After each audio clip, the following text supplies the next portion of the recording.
और एक बड़ी चिंता है। पहले खुशखबरी बताता हूँ। दिल्ली में कोरोना की रफ्तार काफ़ी कम हो गई है।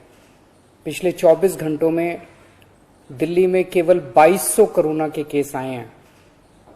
संक्रमण दर भी घट के पिछले 24 घंटों में केवल 3.5% रह गई है। लेकिन इसका मतलब ये नहीं है कि कोरोना का खतरा टल गया, वो अभी भी है। हमें कोरोना से बचने के सभी उपाय करने हैं।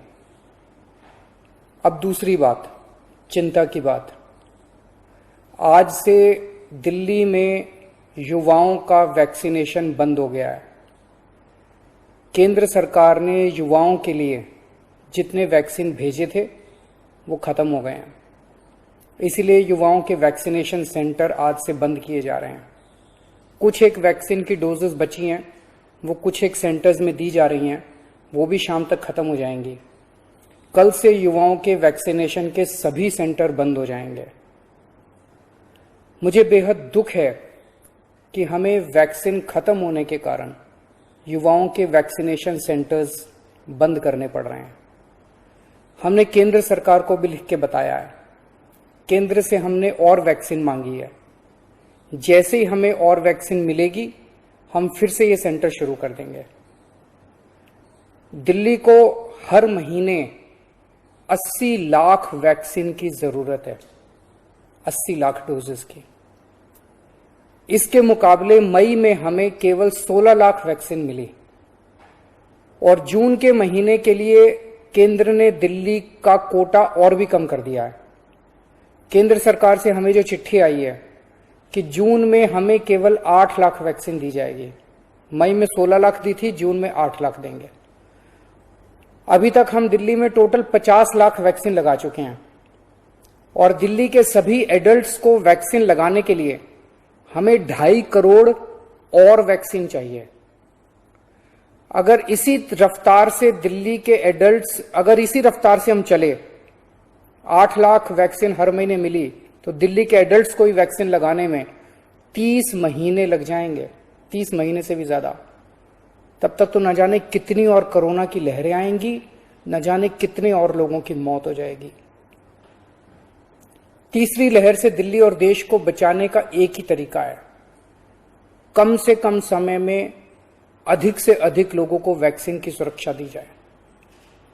बेड, आईसीयू, ऑक्सीजन, दवाई, इन सब की तैयारी तो हम लोग कर रहे हैं, लेकिन कोरोना के घातक असर से बचाने में वैक्सीन ही सबसे ज्यादा असरदार हथियार है। वैक्सीन की कमी केवल सरकार की चिंता नहीं है, आम आदमी भी वैक्सीन के इस संकट से बहुत डरा हुआ है। कल एक अम्मा का फोन आया, बोली मुझे और मेरे बेटे को वैक्सीन लगवानी है। मैंने पूछा अम्मा कितनी उम्र है दोनों की?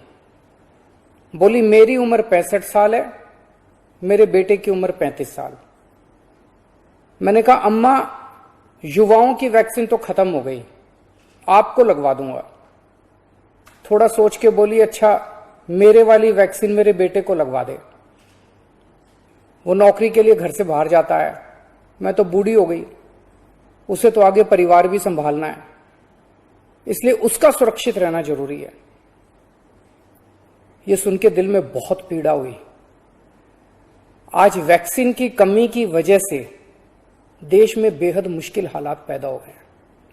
अगर देश में किसी पिता, किसी बेटे, किसी भाई, किसी मां, किसी बहन के सामने यह धर्म संकट है कि वो खुद वैक्सीन ले या अपने परिवार के युवाओं के लिए छोड़ दे, तो इससे ज्यादा दुखद बात और क्या हो सकती है। कोरोना से लोगों की जान बचाने के लिए हमें देश में वैक्सीन की उपलब्धता तुरंत बढ़ानी पड़ेगी। इसके लिए केंद्र सरकार को मेरे 4 सुझाव हैं। पहला, भारतीय बायोटेक कंपनी जो कोवैक्सीन बनाती है, वो अपनी वैक्सीन का फॉर्मूला दूसरी कंपनियों को देने को तैयार हो गई है। देश में वैक्सीन बनाने वाली ढेरों कंपनियां हैं। केंद्र सरकार तुरंत उन सभी कंपनियों को बुलाए और उन्हें आदेश दे, उनसे रिक्वेस्ट ना करे, उन्हें आदेश दे कि वे सभी कंपनियां युद्ध स्तर पर समयबद्ध तरीके से वैक्सीन बनाना तुरंत चालू करें। मैं पूरी विनम्रता से कहना चाहता हूं कि इन सभी कंपनियों को अगले 24 घंटे में बुलाकर ये आदेश दिए जाएं। मेरी बात को अन्यथा ना लिया जाए। इस वक्त एक एक दिन कीमती है, इसलिए मैं ये बात कह रहा हूं। दूसरा सुझाव, सभी विदेशी वैक्सीन, जितनी विदेशी वैक्सीन है उनको भारत में इस्तेमाल करने की तुरंत इजाजत दी जाए। ये भी 24 घंटे में होना चाहिए, इसमें भी बिल्कुल देरी ना की जाए। और विदेशी वैक्सीन के जितने निर्माता हैं उनसे भारत सरकार बात करे। अभी भारत सरकार ने राज्यों पे छोड़ दिया कि स्टेट्स बात करें, हर राज्य अपने अपने स्तर पे विदेशी कंपनी वालों से बात करे। ये कोई अच्छा लगता है? भारत के 36 राज्य और यूनियन टेरिटरी हर कंपनी के सामने जाके आपस में लड़ रहे हैं। महाराष्ट्र हरियाणा से लड़ रहा है, हरियाणा दिल्ली से लड़ रहा है, आपस में लड़ रहे हैं सारे इन कंपनियों के सामने। इससे विदेशों में भारत की क्या छवि बन रही है? भारत सरकार उनसे खरीदेगी तो ये कंपनियां भारत सरकार को बहुत ज्यादा गंभीरता से लेंगी, और फिर भारत सरकार तो सीधे इन कंपनियों के देशों की सरकारों से बात कर सकती है ना। और भारत सरकार जब इन कंपनियों से बात करेगी तो भारत सरकार तो कई 100 करोड़ की वैक्सीन खरीदने की बात करेगी, तो जाहिर है ये कंपनियां भारत सरकार से कहीं ज्यादा अच्छे से बात करेंगी। तो भारत सरकार को इनसे वैक्सीन खरीद के राज्यों में बांट देनी चाहिए।